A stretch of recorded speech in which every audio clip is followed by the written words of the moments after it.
Hello students, good morning everyone. How are you? I hope you all are doing well.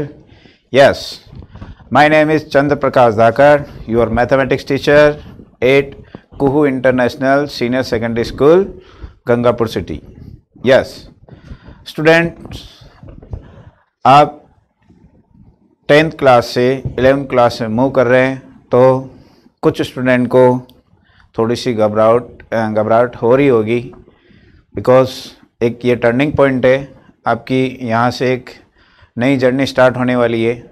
तो इस बात को ध्यान में रखते हुए कुछ बातें मैं डिस्कस करूँगा इस छोटे से वीडियो में। ठीक है, आप मैथ्स लोगे तो क्या क्या कुछ बातें आपको ध्यान रखनी है। तो पहली बात, पहले तो खुद को कुछ बदलना पड़ेगा। 10th क्लास का सिलेबस इजी था, शॉर्ट था, तो आपने वो इजी वे में उसको पढ़ लिया।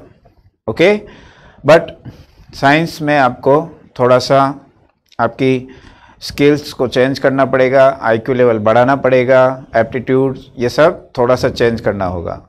देन आपकी ये जर्नी बहुत अच्छी होने वाली है। ठीक है गाइस, तो वो पॉइंट डिस्कस करने से पहले स्टार्ट करते हैं मैथ्स। मैथ्स के बारे में क्या जानते हैं आप? What is the mathematics? Mathematics क्या होती है? Mathematics is simply means to learn, to study और गेन नॉलेज। मैथ्स पढ़ने से आपका दिमाग बढ़ेगा, ग्रोथ करेगा दिमाग। Okay, the theories and concepts are given in mathematics help us to understand and solve various types of problem in academic as well as in real life situations। बहुत सारी maths पढ़ने से आपको बहुत सारी प्रॉब्लम को हैंडल करने की आपको एबिलिटी गेन होगी इससे। Okay, mathematics is a subject of logic.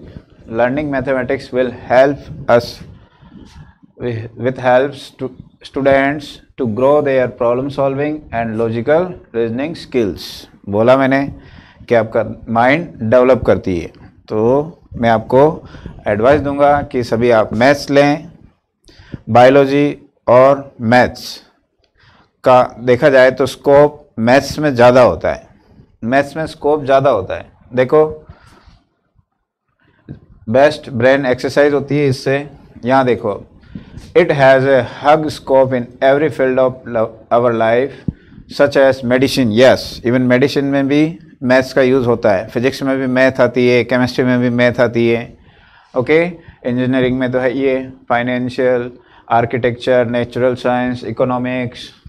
Okay, we are all surrounded by a mathematical world. जैसे कहते हैं ना कि आपको जहाँ भी जाओगे भगवान दिखेगा, तो आप किसी भी फील्ड में जाओ मैथ्स तो आपको मिलेगी ही मिलेगी।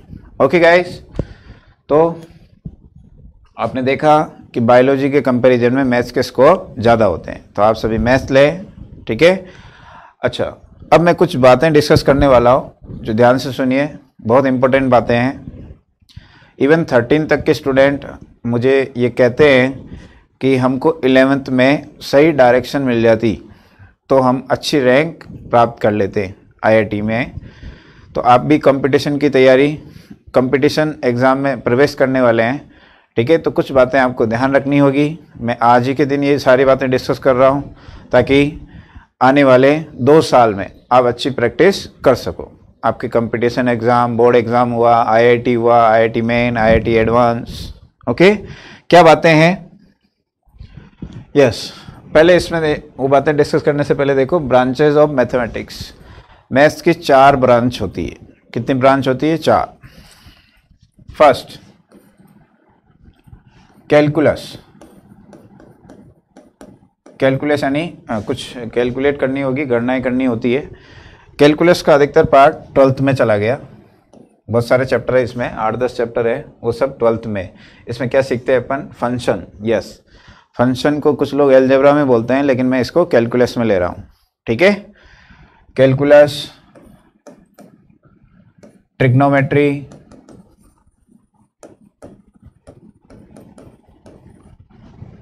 Next coordinate, coordinate geometry and last algebra. ये 4 ब्रांच होती है। 11th और 12th के चैप्टर आईआईटी में कुल मिला के 35 के आसपास चैप्टर है, 33 से 35, वो सारे अपन को पढ़ने होते हैं। 11th के चैप्टर कौन कौन से ये बाद में देखेंगे अपन। पहले ये देखो कैलकुलस में कौन कौन से चैप्टर आते हैं। कैलकुलस में चैप्टर आते हैं आपके फंक्शन, लिमिट, कॉन्टिन्यूटी, ये सब 12th के चैप्टर है। Differentiability, differentiation,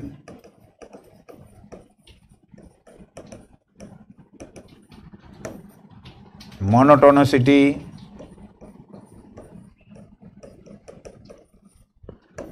maxima and minima. Monotonicity यानी एकदिष्टता, वर्तमान आसमान, जिसमें इंक्रीजिंग डिक्रीजिंग फंक्शन वगैरह पढ़ते हैं। डिफरेंशिएशन अवकलन, अवकलनीयता, सातत्य, सीमा, फलन, मैक्सिमा, मिनिमा, इंटीग्रेशन। इंटीग्रेशन दोनों तरह के पढ़ेंगे अपन।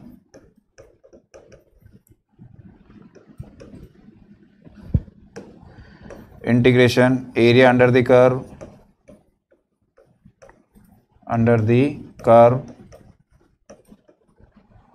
डिफरेंशियल इक्वेशन, ये सारे चैप्टर 12th में, ठीक है, जो कैलकुलेशन में आते हैं। टिग्नोमेट्री, टिग्नोमेट्री के कुछ एक चैप्टर देखो 11th में पढ़ेंगे अपन। पहला तो होता है TRI, trigonometry ratio and identities, trigonometry equations. Okay, इसकी फुल फॉर्म लिख देता हूँ। ट्रिग्नोमेट्रिक रेशियो एंड आइडेंटिटीज, त्रिकोणमितीय अनुपात एवं सर्व समीकाएं। दूसरा चैप्टर ट्रिग्नोमेट्रिक इक्वेशन, 12th में पढ़ेंगे। इनवर्स ट्रिग्नोमेट्रिक फंक्शंस और सॉल्यूशन ऑफ ट्रायंगल। ये बोर्ड में नहीं होता है ये वाला चैप्टर, बट आईआईटी में होता है। और एक चैप्टर और छोटा सा डिस्कस करेंगे, हाइट एंड डिस्टेंस, जो आपके 10th में होता है। आईआईटी मेन में क्वेश्चन आता है इसका एडवांस में आता है, मेंस में भी आ जाता है कभी कभी। तो ये सारे चैप्टर अपन ट्रिग्नोमेट्री में आ गए। कितने हो गए? 5 चैप्टर। कैलकुलस में 1 2 3 4 5 6 7 8 9 10 चैप्टर हो गए, 15 चैप्टर हो गए। कोऑर्डिनेट में कुछ चैप्टर और आएंगे। देखो पॉइंट, स्ट्रेट लाइन, सर्कल, ये सब 11th में। पैराबोला, एलिप्स और हाइपरबोला, हिंदी में बोलते हैं बिंदु, सरल रेखा, वृत्त, परवलय, दीर्घवृत्त, अतिपरवलय। अलजेब्रा बहुत इंपॉर्टेंट पार्ट होता है। सबसे पहले पढ़ेंगे अपन बेसिक मैथमेटिक्स,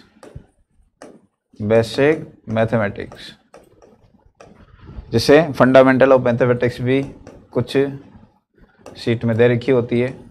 बेसिक मैथमेटिक्स बहुत सारे चैप्टर है इसमें। Sequence and series, quadratic equation, matrix 12th में है ये। Matrix, determinant, complex number,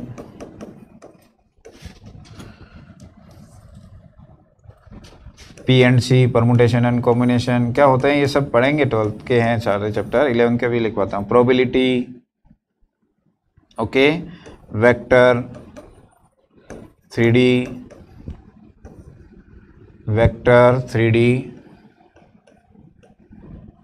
complex number हो गया, बाइनोमियल थ्योरम, ठीक है। ये सारे चैप्टर अलजेब्रा के होंगे। तो देखा आपने 4 ब्रांच होती है। यस, अब मैं कुछ बातें डिस्कस करूँगा, फिर अपन 12th के चैप्टर वाइज सीक्वेंस, 12th के कैसे जो चैप्टर कौन कौन से होते हैं और किस तरह से पढ़ने होंगे उसकी चर्चा करेंगे। ओके यस, मेरे को कुछ स्टूडेंट पूछते रहते हैं कि आप मतलब सही गाइडेंस नहीं मिलती है उनको, तो वो अच्छी रैंक नहीं मिल पाती है। तो कुछ पॉइंट मैंने लिखे हैं, इनको आप ध्यान से जहाँ आप पढ़ते हो आपके टेबल के सामने इनको एक पेपर पे लिख के चिपका देना। ओके यस, फर्स्ट पॉइंट क्या है, ये पॉइंट मैंने बच्चों से कुछ जो उनको दिक्कतें आई थी, ठीक है, मैंने भी मेरी पढ़ाई में कुछ महसूस किया, वो सारा निचोड़ लिख दिया मैंने, जो बातें मेरे दिमाग में आई वो सारी लिख दी। पहली बात, try to finish syllabus by Feb 2022। आपका जो 11th का सिलेबस है कोशिश करें कि Feb 2022 तक कंप्लीट हो जाए। इसके बाद 12th का कोर्स जल्दी स्टार्ट होगा, तो 12th का कोर्स जल्दी भी ख़त्म होगा, फिर आपको रिवीजन का टाइम मिल जाएगा IIT और बोर्ड एग्ज़ाम के लिए। ठीक है, तो ये ध्यान रखना है, पहला point. Second point, never procrastinate, it means कोई भी काम आपका इकट्ठा नहीं रहना चाहिए। आप ऐसे नहीं सोचेंगे चलो ये आज काम छोड़ देते हैं, ये कल कर लेंगे, कोई बैकलॉग नहीं होना चाहिए। Okay, practice with lectures, regular homework, yes this is very important point.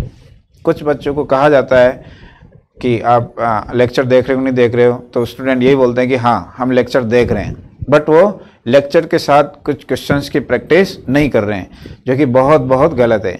आप लेक्चर के साथ क्वेश्चन की प्रैक्टिस करेंगे, ठीक है, और जो होमवर्क दिया जाता है, डेली आपको होमवर्क दिया जाएगा, उसको कंप्लीट करना है। Okay, never miss any test, test is very important part of IIT JEE and board exam. तो आप कोई भी टेस्ट, यहाँ पर टेस्ट होते हैं, उनको आप नहीं छोड़ना है, हर एक टेस्ट अटेम्प्ट करना ज़रूरी है। वर्क ऑन योर मिस्टेक्स, कुछ आप मिस्टेक कर जाते हो, जैसे कुछ जो बार बार मिस्टेक होती है प्लस माइनस वाली, ऐसे कुछ फ्रिक्वेंट मिस्टेक, इट मीन्स जो बार बार आपसे गलती होती है वो आप उनको सुधारें, बार बार सेम गलती नहीं करें आप। Next, revision is the key to success, yes जब भी आपको टाइम मिले, जैसे आपका चैप्टर फिनिश हो तो रिवीजन करना बहुत बहुत ज़रूरी है। ठीक है, ये बातें बहुत बहुत इम्पोर्टेंट है, इसलिए मैं कह रहा हूँ जब भी आप पढ़ो तो इन बातों को आप सामने दीवार पे लिख लिया करो। ठीक है, next point, make proper time table, follow it. आप टाइम टेबल ज़रूर बनाएं, डेली का डेली टाइम टेबल बनाएं, और टाइम टेबल इतना नहीं बनाएं कि आप उसमें लिख दिया 14 घंटे पढ़ रहे हैं, 15 घंटे पढ़ रहे हैं, पढ़ने का टाइम टेबल लिख दिया, नहीं, जो आपको सफिशेंट हो, कम ही बनाओ, लेकिन उसको फॉलो ज़रूर करना है। ठीक है, पढ़ने का टाइम भले कम रखो, लेकिन उसको फॉलो ज़रूर करना है। ठीक है गाइस, नेक्स्ट कुछ पॉइंट और हैं। Make habits to reading NCERT। वैसे गाइस IIT में फिजिक्स और केमिस्ट्री में NCERT से ज़्यादा क्वेश्चन आते हैं, मैथ्स में नए के बराबर आते हैं, ज़्यादा से ज़्यादा 3 या 4 क्वेश्चन आपको NCERT के दिख जाएंगे। फिर भी अब NCERT को फोकस करें, IIT मेंस में तो इसका फ़ायदा मिल जाता है, थोड़ा सा इस पर बेस्ड क्वेश्चन आ जाते हैं। ठीक है, आस्क डाउट्स, जो भी आपकी डाउट होती है उसको टीचर से ज़रूर डिस्कस करें। ठीक है, अगर आप डाउट डिस्कस नहीं करोगे वो डाउट रह जाएगी, हो सकता है उस डाउट से रिलेटेड और बहुत सारी प्रॉब्लम होगी जो आपसे सॉल्व नहीं होगी। ठीक है, तो डाउट ज़रूर पूछें। Never see solution two of tough questions without trying it patiently. आप क्वेश्चन देख रहे हो, सॉल्यूशन देख रहे हो, क्वेश्चन देख रहे हो, सॉल्यूशन देख रहे हो, और कह रहे हो कि पढ़ाई कर रहे हो, ऐसे पढ़ाई नहीं होती है। जब हमने भी पढ़ाना शुरू किया तब कोई क्वेश्चन ऐसा आ जाता था सब्जेक्टिव, जिसमें हमको मतलब आधे से 1 घंटा लग जाता था, तो बिल्कुल लगने देते थे जब तक वो क्वेश्चन सोल्व नहीं हो जाता था। ठीक है, तो आप भी ये हैबिट डालें, जब तक क्वेश्चन सोल्व नहीं हो रहा, भले ही टाइम लग रहा हो, 30 मिनट लग रहा हो, लगने दो घर पे, फिर आप टीचर से डिस्कस करें, नहीं हुआ तो ये आदत आप डालें। ऐसा नहीं कि सॉल्यूशन देखा और क्वेश्चन कर रहे हो, नहीं, गलत बात। Next, make good peer groups. आपका जो फ्रेंड सर्किल है वो अच्छा फ्रेंड सर्किल होना चाहिए। क्योंकि यही लोग आपकी जर्नी में आगे तक जाएंगे। 11th 12th IIT के बाद जो कॉलेज मिलेंगे यही फ्रेंड मिलेंगे आपको। अगर आपने फ्रेंड सर्किल सही नहीं बनाया तो आप भी लो लेवल कैटेगरी में आ जाओगे। तो फ्रेंड सर्किल अच्छा होना चाहिए। Next, avoid wasting 1 to 2 hours in travelling daily. कुछ स्टूडेंट को मैंने देखा है, आपके स्कूल का टाइम होता है 7 बजे, वो 6:30 बजे आके बैठ जाते हैं। मतलब आपको थोड़ा टाइम वेस्ट नहीं करना है, ठीक है। कंपटीशन का ज़माना है तो आप स्कूल आने जाने में टाइम वेस्ट नहीं करें, सही टाइम पे स्कूल आएँ, okay. Next, follow only 1 coaching और 1 यूट्यूब चैनल। कोई एक ही कोचिंग आप ज्वाइन करें। हमारे से पढ़ रहे हो तो केवल हमसे ही पढ़ें, ठीक है। ऐसे नहीं कि थोड़े दिन हमारे यहाँ पढ़ लिया, फिर दूसरी जगह पढ़ रहे हो, फिर तीसरी जगह पढ़ रहे हो और फिर कहते हो कि टीचर जो पढ़ा रहा है समझ में नहीं आ रहा है। तो अभी तो आप शुरुआत है, तो आपको थोड़ा पेशेंस रख के एक जगह, मतलब 1-1.5 महीने आपको बिल्कुल जैसे जैसे टीचर कहता है वैसे वैसे चलना पड़ेगा, क्योंकि ये नई जर्नी है आपकी, ओके। तो एक ही कोचिंग ज्वाइन करें आप। अलग अलग कोचिंग ज्वाइन करने से आपका दिमाग और डाइवर्ट होगा। मेडिटेट तो 12 मिनट्स पर डे। आपको कुछ 10-15 मिनट एकाग्र होके ध्यान करना चाहिए, वो भी अपने स्टडी में काम आता है। Stay away from social media. पढ़ाई कर रहे हो, ठीक है, मोबाइल जैसे ऑनलाइन पढ़ाई कर रहे हो आप, और उसमें कोई यूट्यूब चैनल पे आप स्टडी लेक्चर देख रहे हो, पता चले थोड़ी देर बाद आप अननेसेसरी वीडियो देखने लग जाओ, कुछ पबजी गेम खेलने लग जाओ। खैर पबजी तो बंद हो गया, ऐसे कुछ और खेलने लग जाओ, IPL, ओके। तो ये नहीं करना है अपन को, सोशल मीडिया से बिल्कुल दूर रहो। Last, be master of your minutes efficient. Time के प्रति आप थोड़ा सचेत रहें, ठीक है। Time is the very important factor of competition exam, right students. तो कल से अपन स्टार्ट करेंगे अपने 11th का कोर्स, ओके। Thank you.